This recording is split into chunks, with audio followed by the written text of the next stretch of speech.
It's technology. All right, I'm gonna ring a cowbell.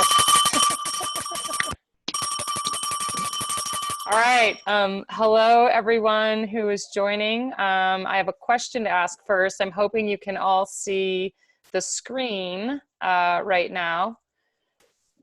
And I'm looking for the chat box. So we have a Q&A. If you guys can see the screen, somebody go ahead and put in there that yes, you can see the screen. You can see David and my picture, and you're here on Rush Hour. We're seeing all these people joining, which is awesome. In the chat. Okay, you guys can see the screen. All right, you guys can follow instructions really well. This is awesome.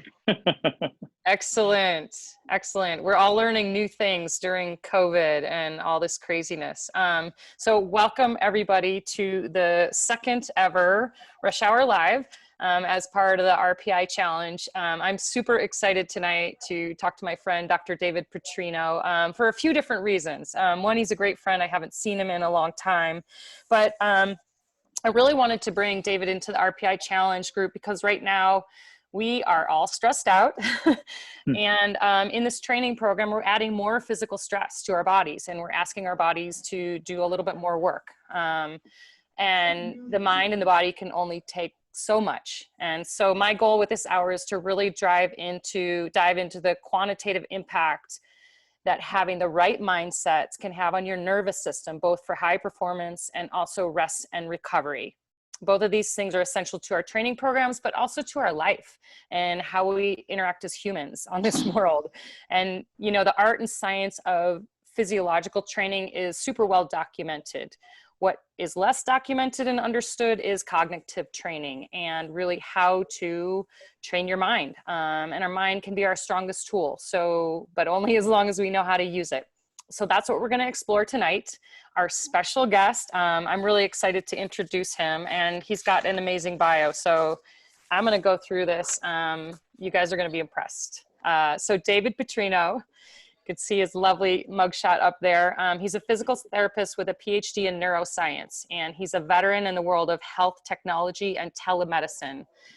He was a clinician in Australia before coming to the US, and he's to study computational neuroscience at Harvard, MIT, and NYU. So yeah, he's super duper smart, probably smarter than all of us put together on this group. And he's worked with various high-level research facilities, and he's currently the director of rehabilitation innovation for the Mount Sinai Health System. And he works in rehabilitation and human performance at the ICANN School of Medicine at Mount Sinai. And he also works to develop innovative technology for individuals in need of healthcare accessibility. And I know there's a lot going on there, but basically not only is Dr. Purtino, David, wicked smart, he also has a heart of gold, and he really puts his work and his science into helping other people. It's pretty amazing. He's also a consultant for the Red Bull High Performance team where I met him, and he uses his evidence-based technologies to improve athletic performance. So that's where you guys come in. One of the other cool things he does, he's chief mad scientist at a group called Not Impossible Labs, and they crowdsource accessible technology solutions for high impact humanitarian problems, such as helping someone with ALS learn to speak through eye movement, or someone in Sudan, amputees in Sudan, developing functional prosthetics for them. So this guy's doing some really amazing work. And at Purtino Lab, he has a lab named after himself. So that's how big of a deal he is. He's currently working on projects like wearable devices for treating Parkinson's, treating chronic pain with virtual reality. And currently he has converted his lab into a COVID recharge room for frontline workers. And if any of you read the article that we shared this week, it was all about creating a healing recovery space. And he's doing that in his very own lab for people who are working on the front line. So Dr. Purtino is here with us today to talk about kind of the mind and the body and how they're connected. And I had the pleasure of meeting David for the first time at the Red Bull High Performance Camp on brain training, and we immediately hit it off. You know, most of the scientists there was room full of neurologists, scientists, all these people, and a handful of athletes. And most of them were hiding behind lab coats and glasses.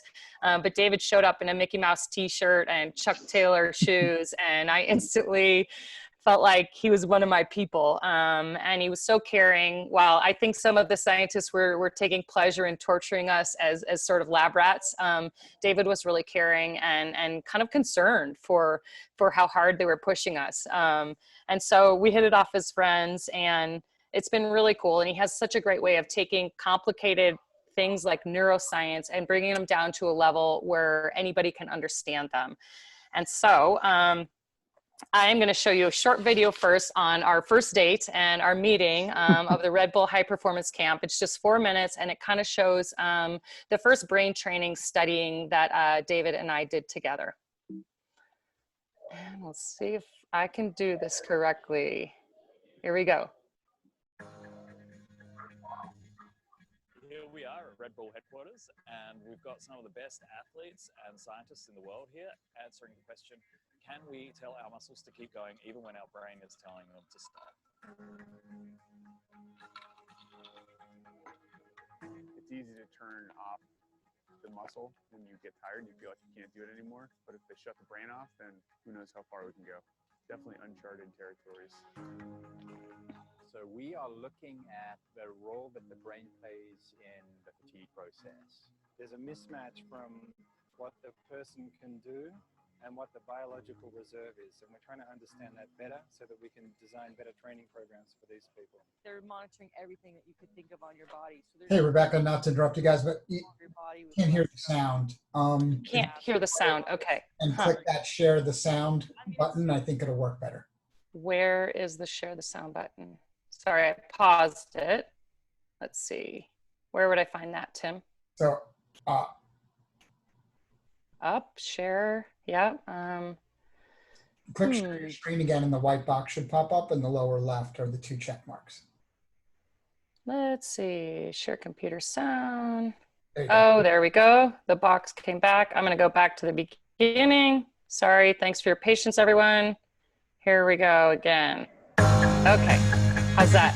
Here we are at Red Bull headquarters, and we've got some of the best athletes and scientists in the world here answering the question, can we tell our muscles to keep going even when our brain is telling them to stop? It's easy to turn off the muscle when you get tired and you feel like you can't do it anymore, but if they shut the brain off, then who knows how far we can go. Definitely uncharted territories. So we are looking at the role that the brain plays in the fatigue process. There's a mismatch from what the person can do and what the biological reserve is, and we're trying to understand that better so that we can design better training programs for these people.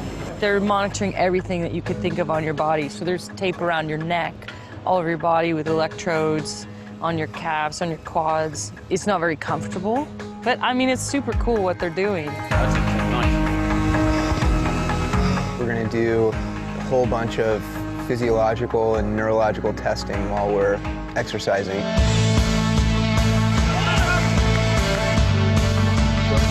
We hold a paddle next to the head. It delivers a large but very short magnetic field, and then the muscle twitches involuntarily. So it makes the brain more responsive, and we're studying to see whether that happens in these athletes or not.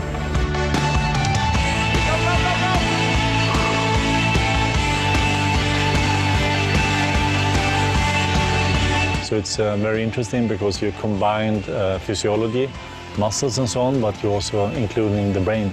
You would not find this many scientists from so many disciplines working together with very high performance athletes.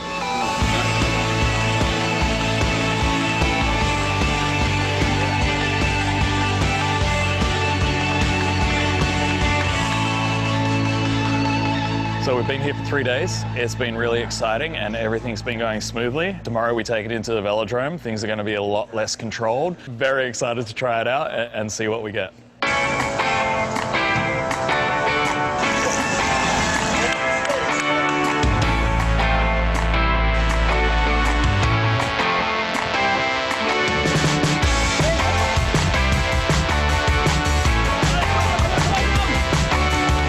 How can we change our sport?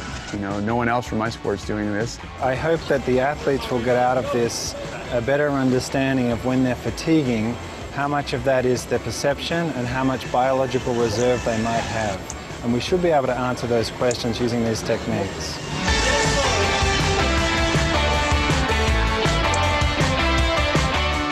So for here to get out and actually ride the velodrome, it's been pretty fun. I mean, it's hard work to do 16 laps, but it's definitely fun. I'll be really interested to see what they come up with over the next couple weeks, and we'll just kind of see what happens after that.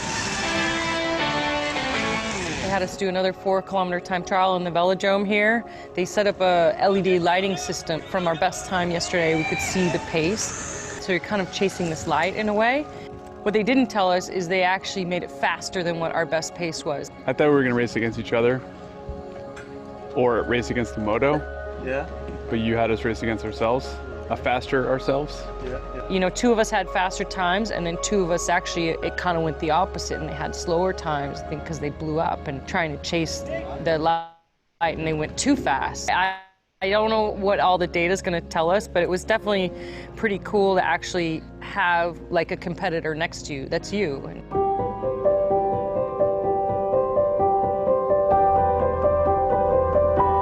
Really, the whole thing here is amazing because it's just really taking science to the limit. It's really testing the limits of what a controlled experiment is. And in my opinion, that is the only way that you can push scientific discovery forward and technological development forward is by saying, well, there's so many people that would say this project is too ambitious. We're going to do it anyway, and we're going to develop technology based on what we find here. So it's really exciting.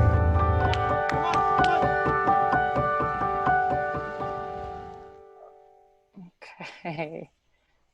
And how do I...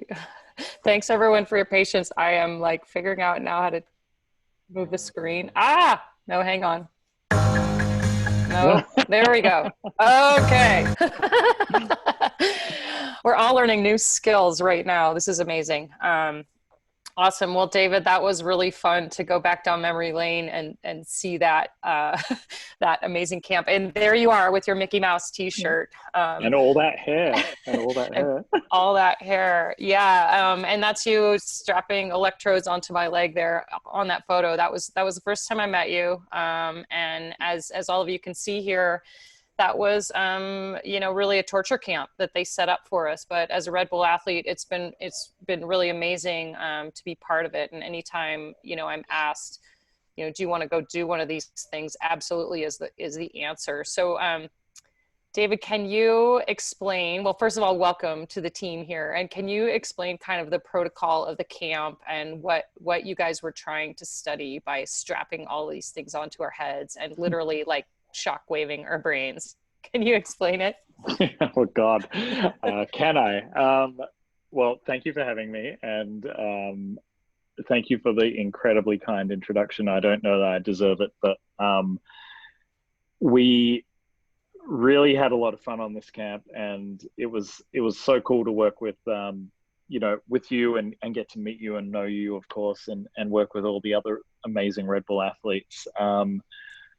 The whole point of this particular camp protocol was to understand if we could use brain stimulation to upregulate your brain, you know, like really excite your brain to a level that we could get more out of you than if we didn't excite your brain. And could we do it in a way that was minimally invasive, which is why we were using those funny looking swim caps on your head. Yeah, for anyone listening, we didn't really feel the shock waves, so it was minimally invasive, as is a nice way of saying it didn't hurt. That part didn't hurt. Yeah.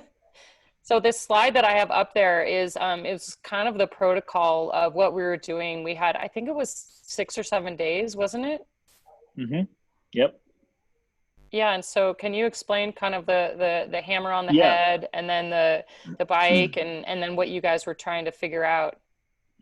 Yeah, so, you know, what we were doing was the TMS, this is transcranial magnetic stimulation. This creates, it's a wonderful device. It creates this like amazing large magnetic field right on your skull. And through the principles of magnetic induction, when you create a big magnetic field, immediately underneath the magnetic field, you create an electric field. And so the way that TMS works is you put this coil, and what people can see here is kind of, I'm going to get real advanced here and just start mucking it up. So, oh, nice. Yeah. So with this person here, what you're going to see there is they're putting an electromagnetic coil over the head of the athlete there, and that is creating a magnetic field over the top of their skull. And it's a big magnetic field. It's the sort of magnetic field you would see in a MRI scanner. And it's all happening in a very concentrated area. And what it does underneath that is creates an electric field which stimulates brain tissue. And so all the athletes feel from their perspective is a little sort of click on the head, and one of their muscles will involuntarily twitch. Now, this was an assessment procedure. It was not a treatment procedure. We were trying to understand how excited is the athlete's brain right now in this moment. So we did that assessment, and then we applied a different sort of brain stimulation that used direct current. So we basically literally a battery. And I know it sounds like I'm just electrocuting Rebecca over and over again, but really, there was method to our madness. We were trying to excite the motor cortex, which is the area of the brain that's responsible for producing movement and muscle activity. And we're trying to excite it to a point where it would be easier for Rebecca and the rest of the athletes to enact muscle contractions, even when they were extremely fatigued. Then we pushed them to, fatigue. We really worked them to the point where they felt like they were at failure. And then we re-evaluated all of their muscle contractions to see if we had really fatigued them or if they could actually still put out some muscle force. And we looked at what their brain excitability was doing throughout the whole thing. And so what we saw at the end of this experiment was that, and I'll get rid of my obnoxious little... No, you're good. Yeah. What we saw at the end of the experiment was that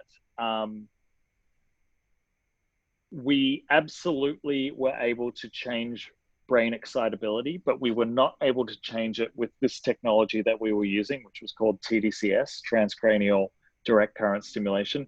We weren't able to get the brain into a state where it improved performance, but we were able to get the brain into a state where we could stimulate the muscles more easily. So we were changing brain excitability, but not in a way that was influencing the athlete's performance over time. Yeah, I mean, if I, kind of from what I took from it all, it was really interesting because, we did a lot of different things, but this repetitive 4K time trial and, we did the same protocol twice a day for like 7 days, which was the 4K time trial as hard as you could. And then you take this little nap time thing that I'll talk about in a minute. And then they're stimulating your brain. And sometimes it is a stimulation, sometimes it's a fake. And even the scientists, only one person knew who was getting sort of the placebo effect and who was getting the actual stimulation. And we'll talk about that in a minute. I wanted to talk about, David, because you work with everything from, Parkinson's patients to elite athletes. And so I wanted to kind of just touch on this one slide. This was something from our South by Southwest panel that you put up, that performance happens on a spectrum. And for all of you listening in tonight, we are always moving along the spectrum. Hopefully we're neither on the far left side or maybe we're always on the far right side, but that's hard to maintain. But it's like a process. And the things that we learn from a high performance athlete and the things that we learn from somebody who's suffering from Alzheimer's or some other sort of cognitive or physical disability, that actually applies to all of us. And I think that's what's so cool about your science is that we all want to be human performers. You may not be going to the Olympics like Amber and Kate that we had on last week, but we all want to feel good. We want to perform best. We want to be at our best human performance. And so I just kind of want to remind people that all this cool Red Bull testing and the stuff that we do, it's applicable to everybody from anywhere on the spectrum. So these are these are a few fun slides from camp that probably Coach Tim is laughing at. Probably David is. I think you felt sorry for me during Yep. a lot of these times. But what was happening here, what they were asking us to do was really cool, because I do feel like the sort of space that we have yet to unlock, and me as an athlete as well, is the brain. And I feel like it's the reason why, you know, more experienced athletes perhaps are still performing at a higher level, even though physiologically their lung capacity is going down, you know, they need more recovery or whatever. I feel like there's a lot to be said in the brain. And so this test was really interesting for me. And there were a couple things that I took away from this camp. And one was on that time trial day. One, I'd never been in a velodrome, and Coach Tim will probably laugh. When you walk, if anyone's ever walked into a velodrome for the first time, and I don't, David, if you did this, I had to slide down on my butt. It was so steep. I was too scared to walk down it. And so riding a bike around that was actually really terrifying for me as a mountain biker. But a couple things I took from it. One, in the lab, you know, I want to talk a little bit about motivation and how does somebody from, like, what is happening to our brain when we're in a like aroused, motivated state? Like where is our brain? Because there were times where I was really having to draw on resources sitting on that trainer to be motivated to do another 4K time trial. And I used some personal techniques, but I'd like to know from you, like, when you're in a performance state, like, how do you get there and how do you stay there? And what's happening in your head? Yeah, well, okay. So I'm going to preface this by saying, if we all knew this concretely, we'd all be rich and we wouldn't need to be on a podcast or a Zoomcast. So you know, well, I want to read a quote. I'm going to read a quote here that I found that you said. It says, coaches and doctors are seeing the quantitative impact that having the right mindset during exercise can have on your nervous system. We found we can boost performance by 30 to 40% once your brain has been placed into a state where it's ready to accept the exercise you're performing. This is the next frontier.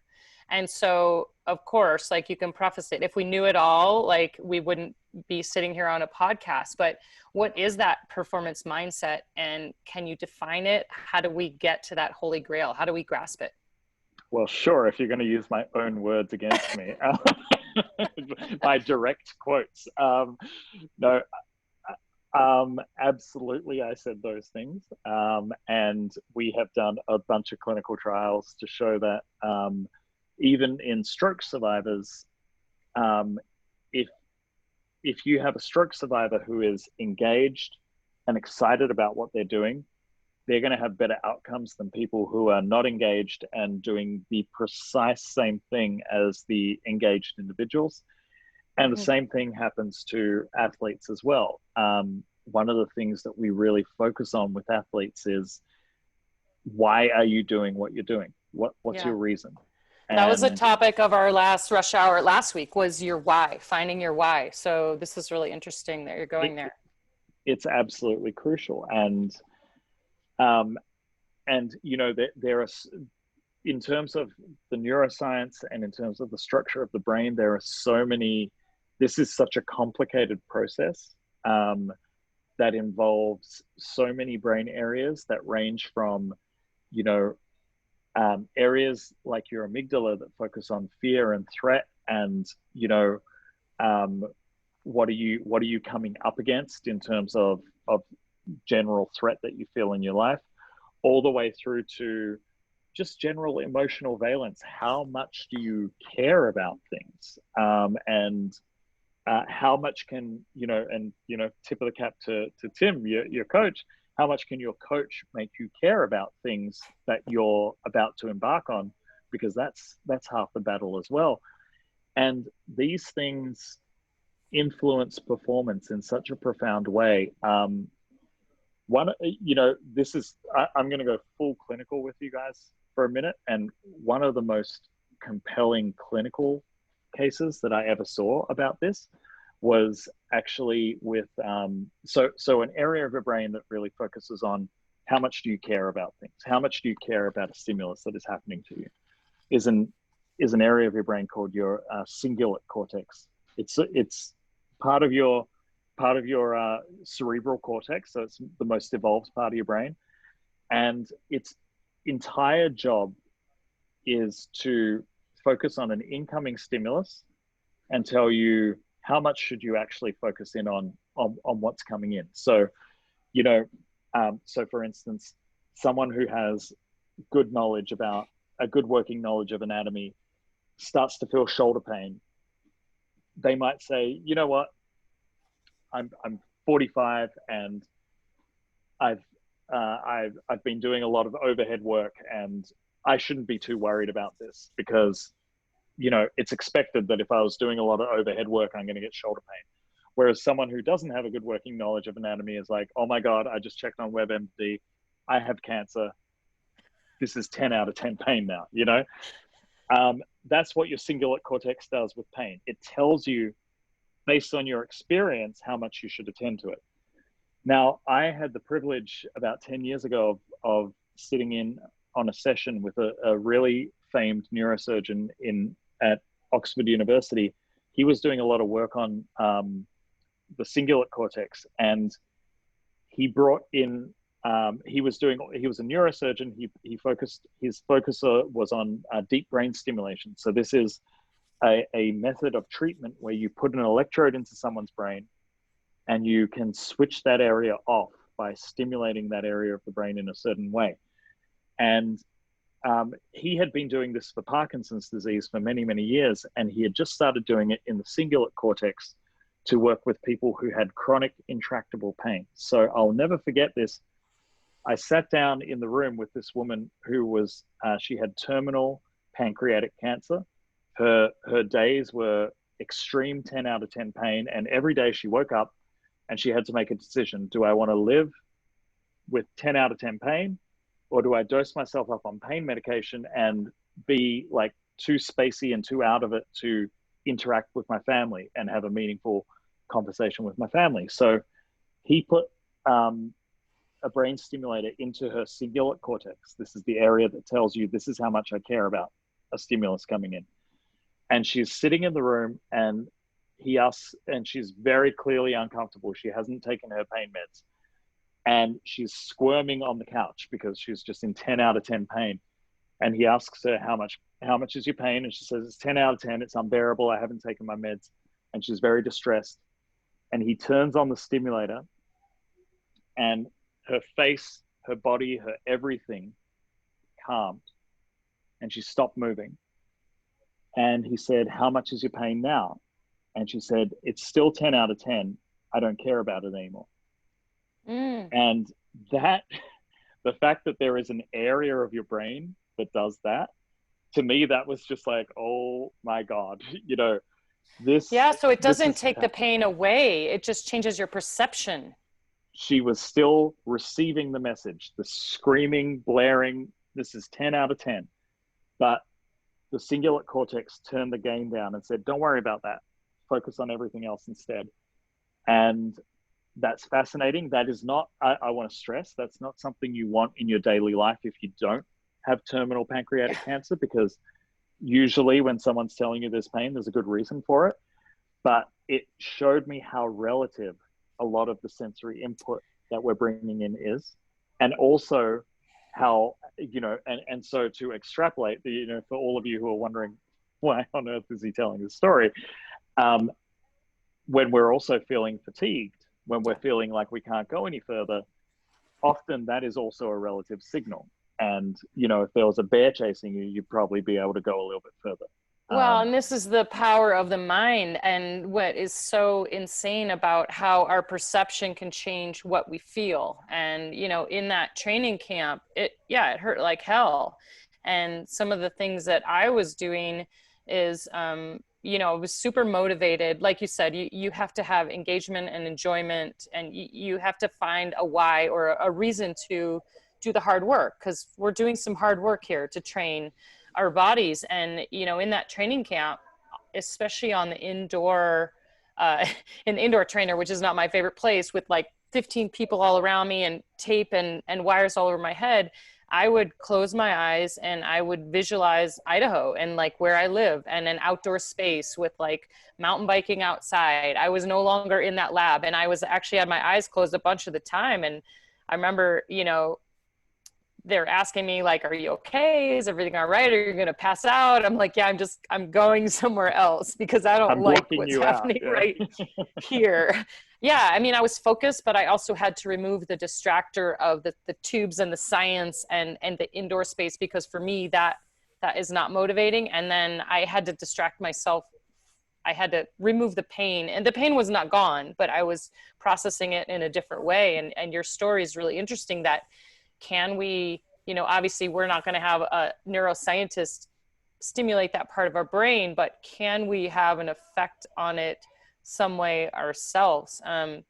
You know, there's a famous cyclist, Jens Voigt, who he has this quote that, you know, he used to always say that shut up legs, like that, like he didn't want his, when his legs are screaming, he's like trying to win a race and all, and he says, shut up legs. But I actually really feel like it's shut up brain more than shut up legs. Like, so what is a technique when you are feeling pain or you're feeling like something's really hard, but you're trying to do it? Is there a way to like go there without having somebody like you come in and put something on your head and zap your brain, your part of your cortex? And yeah, absolutely. And you know, I think that you know, arguably, there are many techniques that are out there that are more effective than having someone like me come in and zap a brain and mess with your head.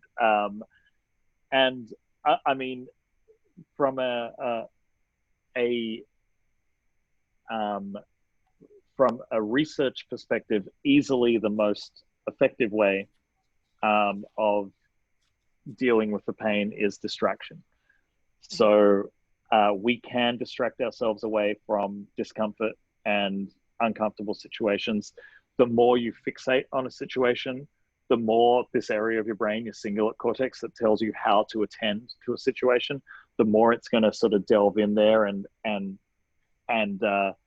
start to worry you. And the more you start to focus on something else, you know, so you mentioned visualization, which is a really powerful and common distraction strategy.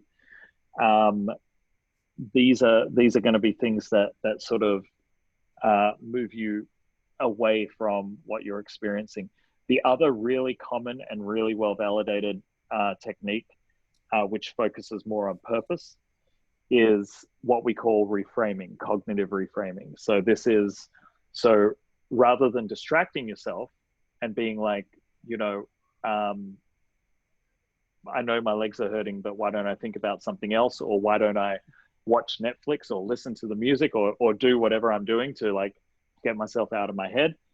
The other thing that you can do is the reframing, which is, well, yeah, it hurts, but do you want to win this race? Or, yeah, it hurts, but, you know, do you want to insert goal here and focus on the goal that you want to achieve, as opposed to, my legs are hurting, does that mean I'm about to die? It's incredibly efficacious in terms of like all of the literature we know. Like it's a very quick switch in your mind in terms of like, why don't I think about this rather than thinking about that? And so it sounds very simplistic, but it's really, right now, it's some of the most effective stuff that we have to sort of put people in the right mindset. I mean, it sounds cool, but is it like actually triggering a brain response where you're just like, I mean, it's like you said, if we knew how this all worked, we'd all be doing it. And it's like somebody who cognitively knows, oh, I should lose weight, or I should stop drinking, or I should exercise more. We know what we should do, but yet we don't choose to do it. So like, why is our brain like fighting us? Yeah, I mean, it's habit and low effort, right? You know, so we're designed to be optimized for like, do everything we can to maintain homeostasis you know, at the lowest level. Like, just keep going with the lowest level of effort that we can. That's what we've been evolved to do. But on, you know, when we're dealing with these things of like, well, I know that I should be this weight because it's healthy, or I know I should stay away from this snack. Invariably, when you really delve into why people are going against the behaviors that they inherently know are good and choosing the bad behavior, usually it's just because, usually it's just because they don't have a good enough reason. Yeah. And you know, this is why a lot of movements have actually started in terms of behavioral change toward intuitive movements. So there's an intuitive eating movement, intuitive exercise movement, which is being very aware of your body, listening to your body, doing what your body tells you to do without judgment. And so, and also sort of releasing yourself from this idea of certain behaviors are good and certain behaviors are bad. You just lifted up your beer like you were doing a bad thing. You're not doing a bad thing. You're having a beer. Yeah. Having a beer is totally fine, and it's not a failure in any way, shape, or form. And understanding and accepting there are going to be certain times where the behavior is, I'm going to crack a beer and I'm going to order a shitload of Taco Bell and I'm going to have it delivered to my house. And, you know, and that is what I'm going to do because, you know, in another domain of my life, it was really hard and I had to perform at a really high level. And it's not a failure for me to indulge in a separate portion of my life. So long as you have a good visibility on your long-term goals and understand that it's okay to break, because otherwise you're going to burn out. Yeah, I mean, I want to get into rest and recovery a little bit later because I feel like, one, our body needs recovery from our training, as we know from Coach Tim, but our brain needs a bit of it too. And so, yeah, if it's happy hour, it's happy hour. But maybe it's not happy hour 24/7, you know? Yes, balance and yeah. spectrum. And I'm going to share so the on and so screen forth. again and go back to some of these cool slides here. Let's see if we can do it, if I can do the technology. Is it working? It's not working yet. No. Working on it. Thanks, everybody. Okay, I think it's working now. Okay, and we'll get rid of this little box. All right, so the one thing I wanted to ask you, did you feel like from our Red Bull training camp that you could tell, like, did you learn, does the mind quit first or does the body quit first? You know, That's kind of what we were trying to test, right? Yeah, and you know, like the central governor theory. That was what we were trying to test, and I've got to say, if I could do it all again, you know, we were doing something that was pretty innovative, and if I could do it all again, I would ask the question differently for sure. What would you ask? Well, there was a lot of different things that I would tweak because, you know, first of all, you know this, Rebecca, like, think about the diversity of athletes we had on that camp. You were all cyclists, but you were all very different types of cyclists. Yeah. So yeah, BMX, endurance, like everything. You know, so like you know, I can tell you from your data, your body quit. You know, you got to a point where you were fatiguing physically, and I think that's because you know your limits as a ultra endurance athlete, and you're like, okay, that's it. I can't go any further. You know. Yeah. Whereas Mikey, who was also on the team, who doesn't, you know, for everyone listening, Mikey, you know, he's a downhill BMXer, and he isn't an endurance athlete, and so he was exhausted. But then we could push him further when we sort of tweaked him in the right direction, because he didn't know what complete fatigue felt like. It's like the woman who can lift a car off her baby, you know, there's always something left. And I think even for me, I might have been more practiced than Mike, who does BMX, you know, in endurance and going long and suffering for a long time. Like I had sort of that training. But I still think probably there was something. It's like you watch a sporting event and everybody's trying super hard, and obviously like both teams and everybody's maxed, but then the winner always has the energy to like lift their bike at the end or to jump around. And like there's more energy somehow infiltrated by the external experience. Always. And you know, so how do you get all that energy? Can we like get it all? Well, I mean, you know, we're designed for balance. So the idea is that your body lets you have some of that extreme energy when you really, really need it. And so what you're describing, you know, you've just finished a race, you're completely spent, and then you win and you get this rush of adrenaline and you pick your bike up because you just had a rush of adrenaline. If you were doing that all the time, you'd have a heart attack. You know, like you know, that's not a thing that you can maintain. And when it was back in the day, it was like, okay, well, I've just spent a whole day hunting and I'm exhausted, but a lion jumps in front of me. Mm-hmm. Well, I'm going to tap into this reserve so I can either fight or get away from the lion. But that is a short-term boost. It doesn't last for a long period of time. Similarly, so I want to talk about adrenaline. Can we hone in on that a little bit? Like adrenaline, dopamine, there's all these chemicals that I think affect your brain that everybody throws around. Like explain to us what's happening when like you are adrenalized at a finish line, you win the Olympics, you win whatever, and you're adrenalized, or a lion comes out to jump at you, you're adrenalized. Like explain some of those chemicals that affect our brain and how we perform. There are a lot of chemicals, neurotransmitters, they're called.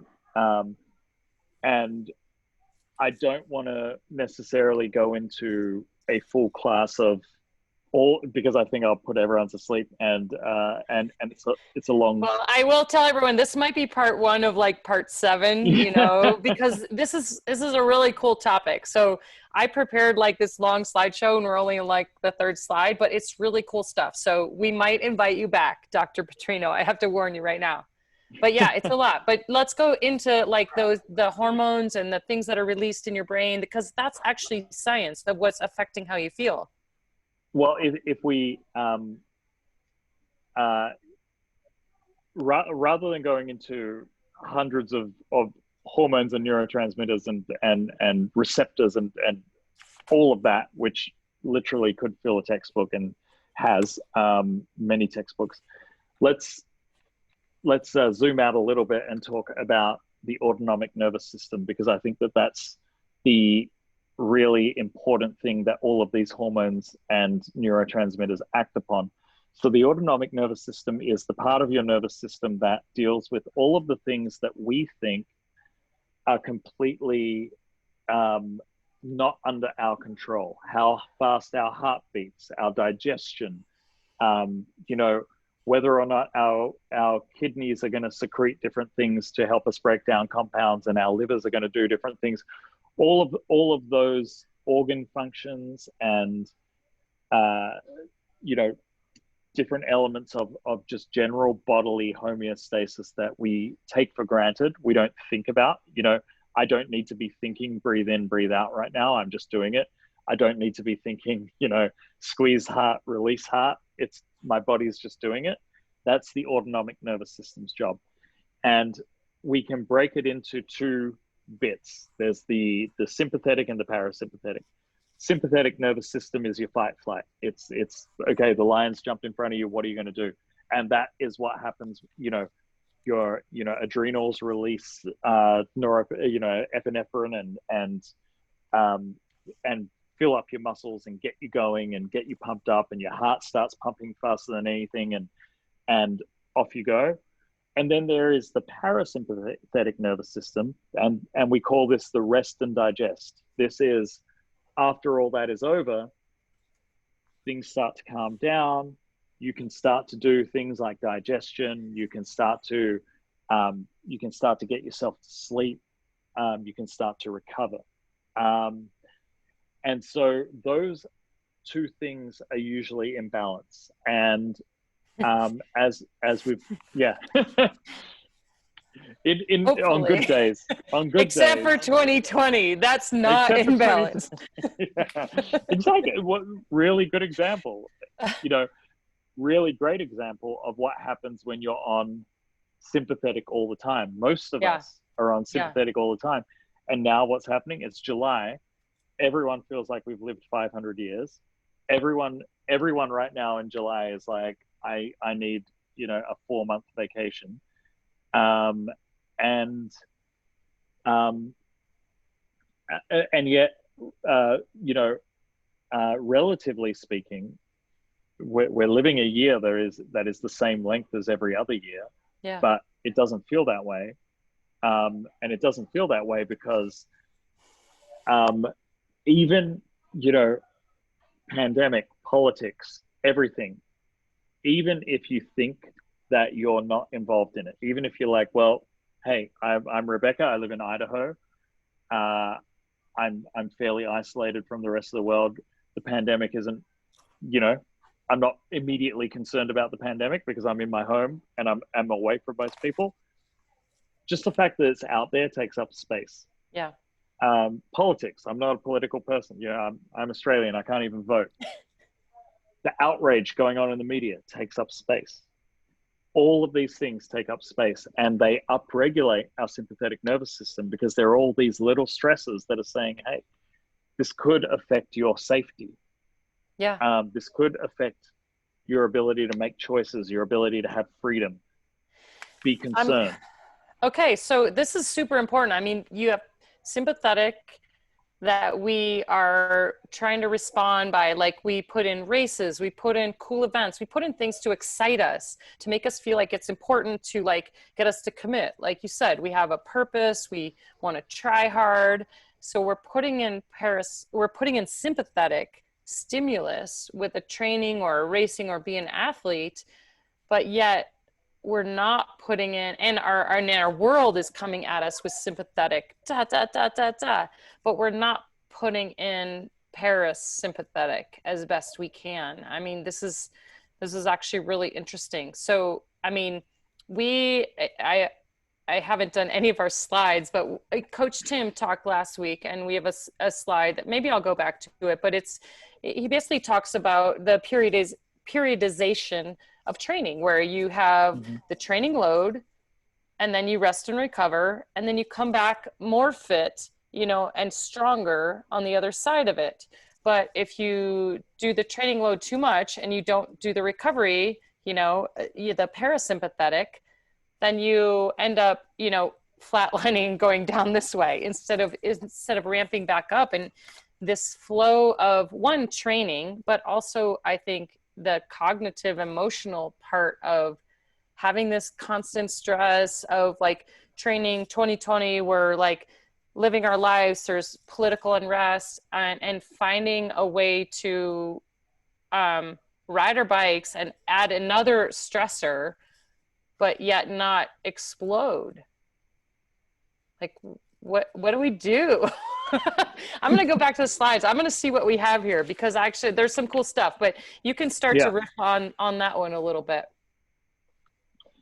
Yeah, I mean, I think the big thing, the big buzzword that I'm throwing out right now in terms of what do we do is self-compassion. Making a lot of time for understanding that it's important to maintain a healthy lifestyle. It's important to try as best we can to stick to training regimens. But it's also, so tell me tell me like what's happening in our bodies? Like why do we need to do that if we're just continually over amping our sympathetic nervous system right now? Why should we add more to it with training and riding and a commitment to your fitness? It's a really good question, and it's really Because stress Again, is stress, you know, if you're adding physical stress, like, yeah, like, yeah, it's important to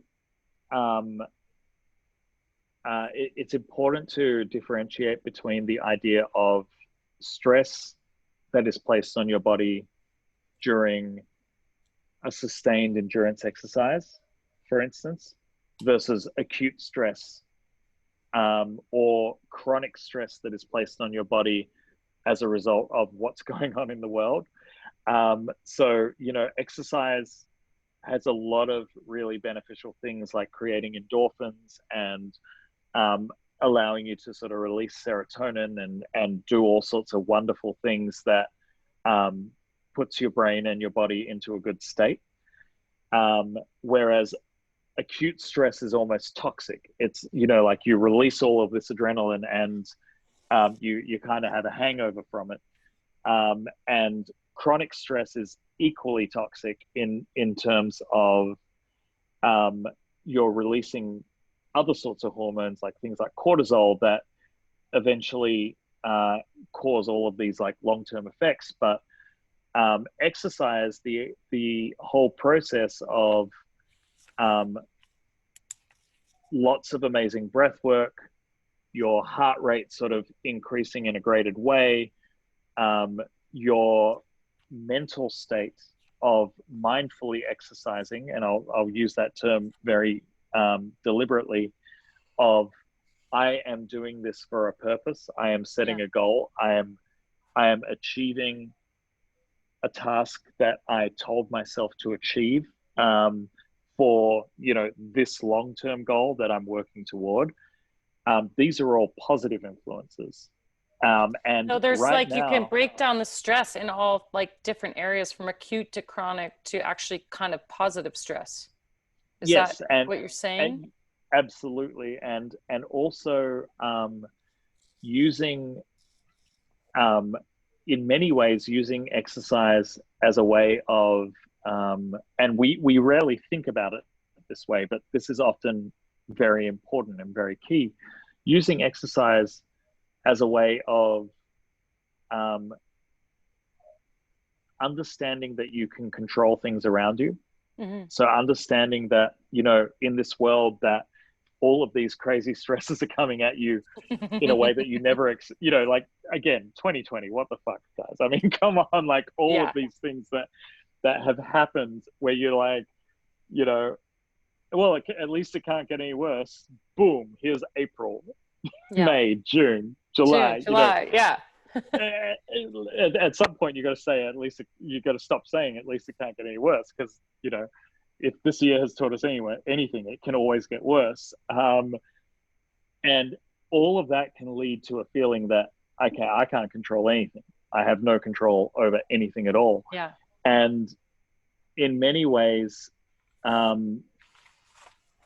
the maintaining good routines and maintaining good habits in a situation like that is just a little reminder to yourself, absolutely, I can control these things. And so we know that that's good, but is something happening in our brain that's like reinforcing that and saying like, good job, David, good job, Reba? Like, is it, what's actually going on? Because we know, like we said, we should eat more, we should sleep more, we should, you know, do better, we should do more things, we should stop smoking, we should do whatever, but we don't always do them. And so are these little reinforcements doing something in your head?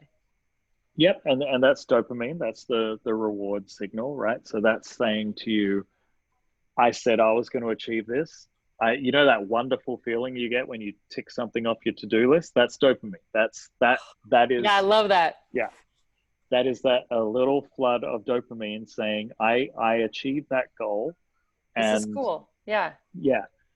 I mean, that's exactly what this training program is about. It's like day to day to day. We're all just like checking these little boxes. And so long term, like, can you get too much dopamine? Can you check too many boxes? Do you get like worn out from it?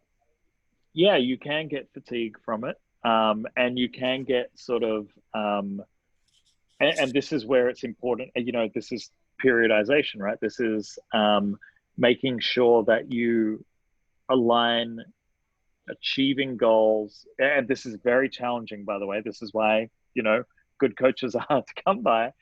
It's all about staging your goals in a way that achieving them is a real achievement, because, you know, like we've probably all done this as well. If you have a to-do list where the tasks are too easy, you kind of lose the thrill of ticking something off, because it's like, well, you know, got out of bed, tick. Okay, I didn't need to tick that box. But although sometimes I do, to be perfectly honest. Just, but yeah, because it's 2020 and that's all you got. That's 2020. But you know, if you make it too easy, you lose the thrill, you lose your thread, and you're like, okay, why am I even doing this? And if it's too hard, you lose interest as well, because your failure rate increases. So absolutely, it's easy to sort of burn out on that. And that's why your goal setting, and this is why, you know, many coaches are so good at understanding goal setting trajectories for each of their athletes, and making sure that they, you know, apply them in an appropriate way. Yeah, I mean, Coach Tim says it's, you know, coaching is a science and an art. And because there is science behind this works, your mind, your body, but there's also the art, because we're humans and we're not all exactly the same. But what's interesting is we need the stimulus, we need the goal, we need the like thing that's kind of hard to achieve, but in small nuggets.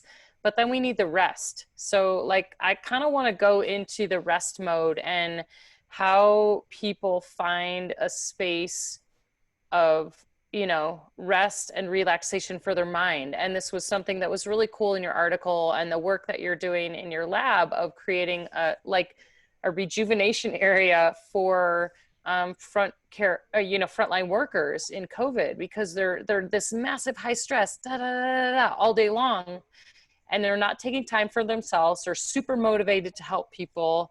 But, you know, and we're not frontline workers, or maybe some of the people on this podcast are, but we're all feeling the stress, and we have to find a way to create kind of a safe place and a safe zone on a pretty regular basis. And so I'd love to hear from you, like, why we need to do that, and then what are some techniques that people can use in their everyday that are just easy, you know, that don't require somebody a neurologist strapping a bunch of stuff on your head and like poking a certain part of your brain.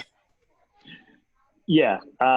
So, you know, working in neuroscience for as long as I have, you learn a few tricks. And sometimes, you know, I use I'm being intentional with my use of the word tricks, because sometimes you don't know. I can't explain to you exactly what's happening in the brain when I apply these things, but I know that they have an effect. And so we had this situation, you know, I don't know if we actually fully explained this, but I live in New York, and Mount Sinai is a hospital system in New York. And so I was working in the hospital when COVID hit really hard in our sort of big surge there. And I started to see a lot of my colleagues. I think that because I work in a department that we don't typically deal directly with life and death situations. We work in rehab and human performance. So we're like helping people recover from an injury, or we're working with athletes to make them better at what they do. It's never, you know, life or death.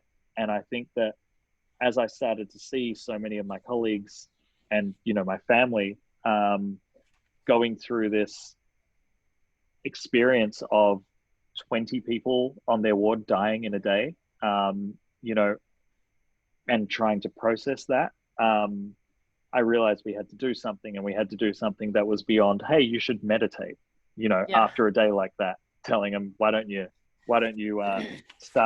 download the Calm app, you know? So I teamed up with this amazing group of designers called Studio Elsewhere, and we had actually designed a space. We'd spent about a year designing a space for performance athletes, specifically for the NBA, where we wanted to create, as soon as the NBA athletes came off the court, a space where they could chill out and not really think about much, but just ambiently down-regulate brain activity so that they were in a mindset where they could go to sleep. Because I do a lot of work with the Brooklyn Nets, and a lot of the big complaint that was coming through from the Nets was we'd finish a game and then I just lay in bed on my phone until 3 a.m. because I'm so wired from the game that I just can't come down. And so we thought, okay, how can we design a little room that the guys can go into, and it just down regulates them. It dampens down their neurology. And so we designed this thing that we called a recharge room. And we never got to deploy it because 2020 hit, and the rest is history. So here we were, sitting in my lab thinking, well, we've got all this space, and let's just turn this whole space into a recharge room. And so we did that, and it was very intentional in the way we designed it. So the first thing we did was we created green space, because there is a whole lot of neuroscience research around the fact that being surrounded by plants, they don't even have to be real plants. We used artificial plants. They will create an effect. And again, this is me saying we don't know why, but we know it's a trick that works. So is it the color green, or is it the like shape of the plant, the visual of the plant? The visual of the plants. Okay. So it can't just be a green environment. It has to be the idea that you're surrounded by living things. Wow. And it reduces blood pressure. It reduces respiratory rate. It does all of these things that decreases cortisol levels, and really well researched. And so we created this environment where people would sit and they would just suddenly be surrounded. They would feel like they're being cocooned, really, by all of these plants. We used aromatherapy because, again, really good research behind it. Lavender, chamomile, all of these scents that brought back a very evocative feeling of like a forest floor. We partnered with this group of amazing composers from a group called Embassy, and they purpose composed music. Again, they used pitch, timbre, different musical intervals and tempos that are known to create relaxing effects in people. And then we just had a projection of different nature environments that people could connect with: the mountains, by a lake, the ocean, And this is like it in your brain. This is like nature, and certain sounds and certain smells and certain visuals are all affecting your nervous system in a relaxing way. It's like scientifically proven.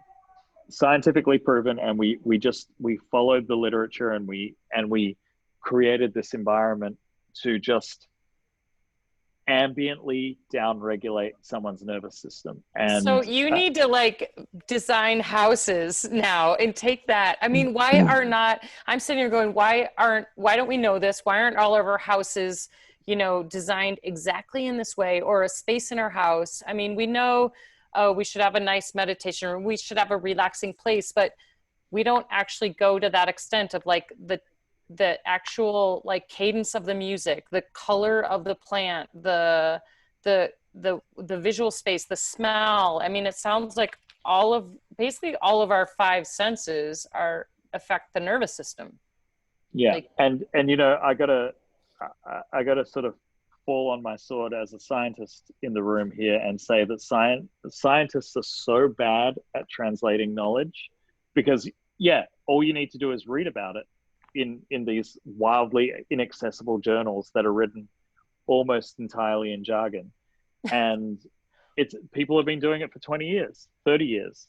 People have been ancient technology, they've been doing it forever. They've been doing it forever. Yeah. I mean, we centuries. evolved like this. But scientists in conventional modern science have been studying it for decades, but it's locked away in these journals that, it costs $30 for you to read, and then you can't even understand the language that they're using, and That's why you we know, have all you. of this bullshit. Well, yeah. I mean, so hopefully what you found, I'm a this recovery translator. room is really amazing to me, because what you found is within 15 minutes of frontline COVID intense New York City workers spending 15 minutes in there, what were you seeing in their body? What was the happening? Well, we were seeing that their stress levels would reduce by 60% in terms of what they were reporting. We would see really emotional reactions, you know, people just burst into tears, and just have but not in a, like, I can't handle this and I'm depressed, but like a release. Yeah. The environment would just cause them to release all of the emotions that they were holding in and experiencing. And, you know, we were observing a lot of different interesting things. So, you know, everyone was feeling the environment to be relaxing and ambiently, passively relaxing. That was what was really important to me. We weren't asking someone to do something active. They sat in a room and the room brought them down, which was super important. We also saw that people, and this is now, you know, we had, in the course of 10 weeks, we had 13,500 people go through our space. So it was, you know, Mount Sinai is a big place. And so, you know, it was just an enormous amount of people having this experience. And we started to observe the way that they had the experience. And it was, you know, they would like to do it in groups. And it would be the groups of people who work together. So it was teams. And you know, as someone who works in high performance research, the nearest analogy I can make is like Navy SEALs and the way that they team. You know, these people had been through, you know, the works together, and then they would want to downregulate together as well. And it was more effective to them if they could all do it as a group, because they were so synced at this point after being in this like battle experience of everyone gets stressed together and everyone comes down together. Having a calming experience, it had to be together or it felt incomplete because they had all bonded through this experience. And that was really fascinating to see. I mean, you've touched on so many cool things here, is like to create a healing space for yourself, but also the fact that we need community. We are communal people. I mean, and that's another stressor of COVID is I mean, it's exactly why we're doing the RPI challenge, is exactly why we're talking, exactly why we're training together as a group, because as you are learning from all that, if you go through something together, you know, you're bonded and you have a support network. But yet, you know, we can't all be expected to prop ourselves up like day in, day out and just be strong 100% of the time. And we're very much communal and we want to share the ups and the downs. And I mean, it's so amazing that you've had that many people come through, and something as simple as like putting some plants and nice music and, you know, the right smell and the right things. Like everyone can do that at home anytime, you know, any place, you know, it's not that hard to achieve. So why don't we do it? Like, why don't we take that moment for ourselves every day to like have a minute? I mean, I actually credit my dogs actually with really helping me. I mean, I know you have a dog too. Yep. Because I'm forced to like, I gotta walk them. I've got to just go out and hang out in nature with them and sit and pet them. And like, I feel like the tactile feeling of their fur and petting a dog, like it's all the senses. But yet if I didn't have an animal, you know, and I don't do this well enough for myself, of taking that moment, 5 minutes a day to meditate, 10 minutes a day to like sit in a room with a nice smell and not having my phone in front of me. Like, why don't we do it? If we know it's good for us, why don't we do it? Yeah, I mean, I think there's a lot of reasons. I think that it's, you know, as humans, we're very bad at understanding delayed gratification. We're very bad at understanding if I do if I do this in 30 minutes or 40 minutes, I'm going to feel better, as opposed to what we've been hardwired to, which is, you know, phone notifications, which are just instant. Like, you know, I get this little pop of dopamine and I feel great, and I'm going to keep going. And so I think that is hard to grasp, the idea that if I just take this moment for myself, a little bit later on, you know, future David is going to thank me for taking this moment for myself. I think that there's always an element of like competitive nature within ourselves. So it's like, you know, oh, I can't rest because that person's not resting, or, you know, we use external features to pace ourselves that aren't necessarily the right decision points. So, you know, and I think that technology has made that infinitely worse, because we can use social media to be like, you know, oh God, Rebecca's, you know, chasing huskies across Alaska again. What am I doing with my life? You know, like, but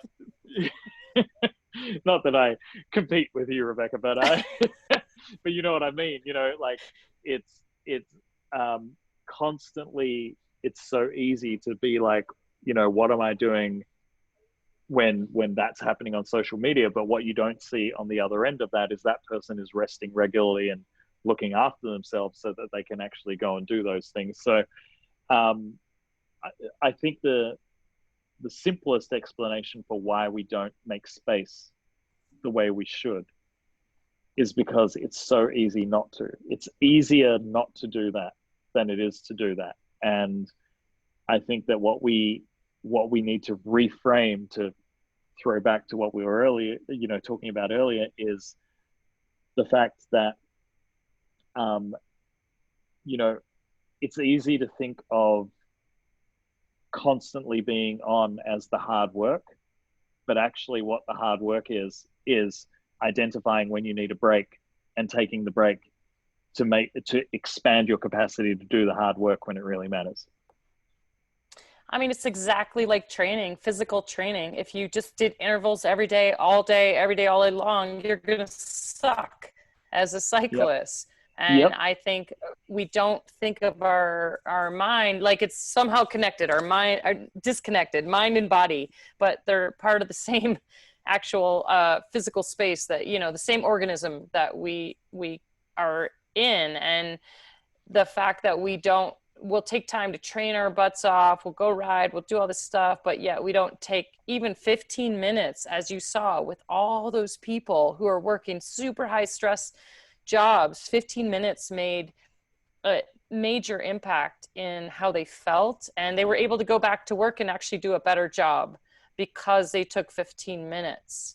And I mean, that's the really big takeaway for me, is that if you don't spend that 15 minutes a day, how much you're actually really eroding your performance, you know, in a big way, physically, emotionally. If you don't take it, you're eventually going to crash. There's no way not to.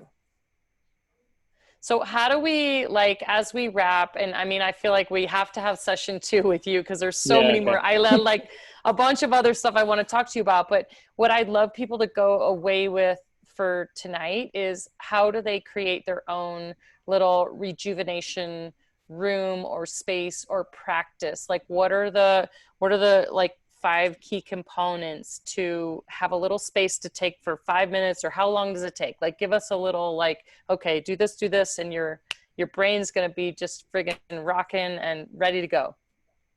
Yeah. Well, okay. So let's be actionable. You know, if you look into these recharge rooms, they look so beautiful and they're, you know, super fancy. But the reality is, it doesn't need to be fancy. The reality is, similar to the concept of sleep hygiene, what's really important is making space and dedicating space.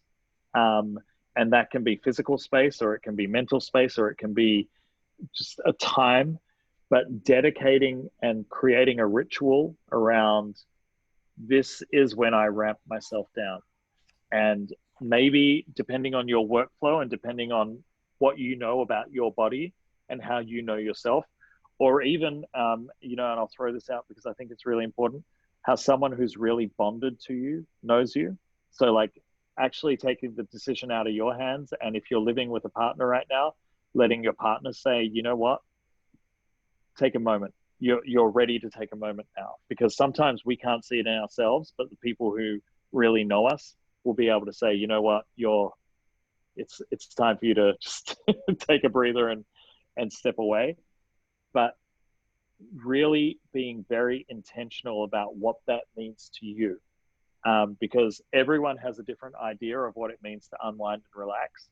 So I'm not going to say this is absolutely what you have to do to unwind and relax, but starting to understand what that is and really being highly specific about making space and making, you know, making an effort of that. Because especially right now in, you know, in quarantine times and COVID times, we're seeing, you know, people are working on their bed, right? So they wake up, they put their laptop on their lap and they work, you know, and I've seen so many people doing that. And that's like one of the most damaging things you can do, because then nothing is safe for you. There's not a space where you can actually just relax and be calm and be, you know, and be quiet. And I say that with full recognition of the fact that not everyone has the privilege, you know, if they're living with people and so on and so forth, not everyone has the privilege of being able to like step out of their bedroom into a separate room to work. But what I am saying is, even if you do something as simple as crawling off your bed and sitting next to your bed, so it, you know, so that in your brain, in that map, you say, well, next to my bed is my workspace, and on my bed is my sleep space and my calm space. Your brain is incredibly capable of creating different spaces and organizing maps about this is what this place means and this is what this place means. Don't, you know, give it lots of credit, because it can do it. It can do it, and it can do it with a high resolution. So making sure that you're making all of those spaces for yourself is really, really crucial. Whether it be a beautiful green space or surrounding yourself with nature, that doesn't matter so much. But what really matters is making that effort cognitively to say, this is the moment where I unwind. And can you put, like, you could put headphones on, you know, noise canceling headphones, and play some, you know, classical music, or light a candle, or, I mean, it seems to me that the sort of the systems in your body are affected by our senses of touch, sound, smell, sight. And so, like you said, if you live in one room and you don't have these separate spaces, can you create them, like you said, just by sitting on a different area of the floor and putting on headphones and going somewhere else for a minute? Absolutely. And anything that, and again, it's always, it can be very individualized in terms of, I mean, even with the recharge rooms, we have many, many scenes, because each scene means something a little bit different to a different person. And some of them, you know, some people hate the beach, you know, Yeah. and some people hate the mountains. Or some people will be like, oh my God, that reminds me of the time I went camping and I hated it, you know. You know, for me, there was this one experience of, in our recharge rooms, there's a beach experience, and it is just like, I'm from Western Australia, and the beach itself just reminds me so much of a beach that I grew up on, that I used to go fishing with my grandfather in. And you know, even to the point where there's a scene of two people fishing, and it looks like one of them is older and one of them is younger. And for me, that scene, when I was at my peak stress, it brought me back to a place where, like, I had not a care in the world, and it was so easy to go back to that. And so whenever I was feeling massive anxiety, I would sit myself down in that recharge room, and I would, it's all voice activated. I'd say, okay, Google, take me Yeah. to Serenity, which is the name that we gave to that scene.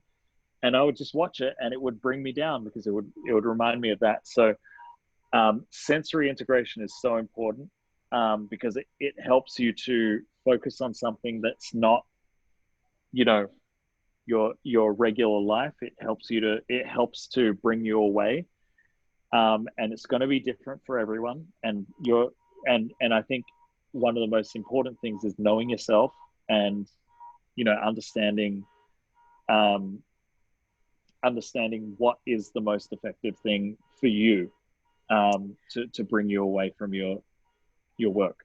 And I think knowing that it is calming your nervous system, it is something that we absolutely need every day to take off this like high, this high stress, sympathetic nervous system overload of our world right now, is that we have to let the parasympathetic have a minute, or 5 minutes or 15 minutes a day. Like, we have to. Yeah. I think it's super essential. Absolutely. Yeah. I mean, I feel like, David, like, we didn't even go through the slides. I have so much I want to talk to you about. So I'm going to make you come back. Okay. And for all of you who are here, we're going to dive a little bit more into some of the other stuff. I mean, we didn't talk about meditation. We didn't talk about breathing. We didn't talk about all this other stuff, but there's so much. It's a really big topic, and it's definitely part of, like I said at the beginning, it's human performance on whatever level of the spectrum you are on. We all want to feel better, and the important part of taking care of yourself is that, just like David's doing with the frontline workers, is that then you can go back to the other people in your life and the other people that you are contributing to in this world and do a better job. If you don't take care of yourself, you're eventually going to burn out, and then that doesn't help anybody. And so I know there's this sense for all of us of like, we want to give, we have to do more, we have, can't take time for ourselves, but ultimately that is going to allow you to be a better performing human and athlete, and really then, give back to the community or the people that are around you. And so, I mean, thank you, David. Like, it's amazing to see your face and to hear all this again. And thank you for torturing me during the Red Bull camps, because I learned so much from you, and it's kind of amazing, your life's work and what you contribute with the science and bringing it to everyday people, from my level to somebody in Sudan to somebody in New York City who's working, in the hospital setting, is super amazing. For all of you listening tonight, we will have another weekly Rush Hour Live. We have our Science in Stoke on Mondays, and I'm so excited that this whole team is gathered, because, as we said, community and connecting as humans is a really important part of our world right now, and it's great to be connected. And I miss you. I wish I could see you in person right now. But yeah, any closing thoughts for the team and the group, and anything you want to say to wrap it up? Or how do we find you? And you have a book that you wrote. Oh my God. Yeah. I don't even know about that stuff, but no, thank you for having me. And it's so good to see your face. It's so good to hear your voice, and we're all, like, at Purtino Lab on all the social media stuff is where you can see, like, some of the stuff that we get to do. And I think that my big mantra for 2020 is we're all in it together. Let's not forget that. Let's all be kind. Let's all make space. And let's all just keep remembering that everyone's just trying to do their best. And we can only control our actions. We can't control other people's actions. That's awesome. That's been a big, big relief of stress for me, and a big relief of anger and all sorts of other emotions for me. And keep on keeping on. I mean, it's amazing to have you as a resource and get to talk to you and bring you to this team. I mean, that's the whole goal of this RPI challenge, is to bring people like you, to a wider sphere of my group and my training club. So I feel really honored to have you. And I think we're going to have you back on again, but to the rest of the group, we will we'll publish some more articles from David. He's done such amazing work. And thank you for being here tonight. And to the rest of you, be good. Have a great night. Cheers. And yeah. And cheers. Okay.